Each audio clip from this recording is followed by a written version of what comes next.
got Janse van Vuuren joining me just to chat about his runners on Sunday, the 30th of June at the turffontein standside track. Johan, I'll just leave you to give us your comments.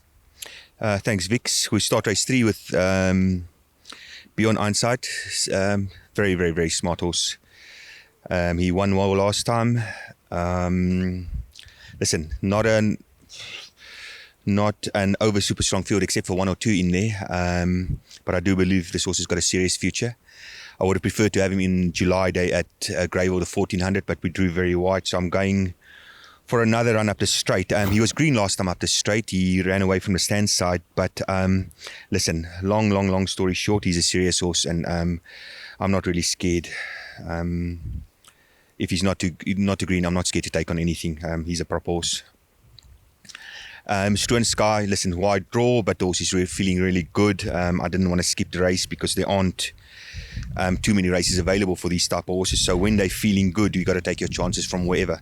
So we're going to just drop him out, let him run on. I think he'll definitely run into the money. If they go too quick, with a bit of luck, we'll get there. But whatever happens, he's going to run a good race. Then race 7, we've got the 3 horses.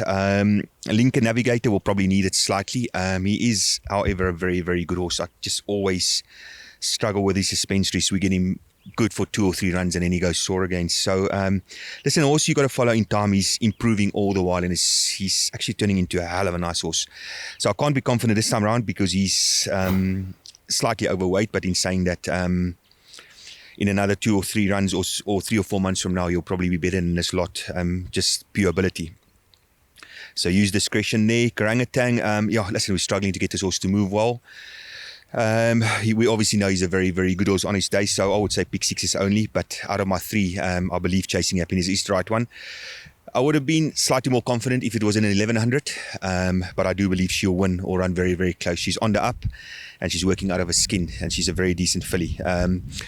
Probably my first and second best are Chasing Happiness and Beyond Hindsight on the day. And in last race, Master Casper, putting up some really good work. Unfortunately, we don't have the draw. If he was drawn big and he was there for nothing, not having to move over, I would have said he's probably as good a winning chance as the others. But just from the draw, a little bit conservative, but definitely will go very close. And in Lovegrass, last run, I just think you got to put a line through it. She behaved really, really badly. She's got a hell of an attitude problem, this filly. So, listen, Craig is a nice, quiet rider. I've got some pacifiers on her. Hopefully she goes quietly. I think she's a filly that wants a 1200, but I'm just going to run her more often and she's got a nice draw here just to try and get that attitude out of her and get it to calm down. So, yeah, listen, we've got 2 nice runners at the back. It doesn't look an overly strong field, so either one of them can win it. But I think you're probably going to need 2 or 3, maybe 3 or 4 even for your pick 60. But both my runners are very well. Thank you so much for your time, and I wish you all the best. Pleasure. Thank you.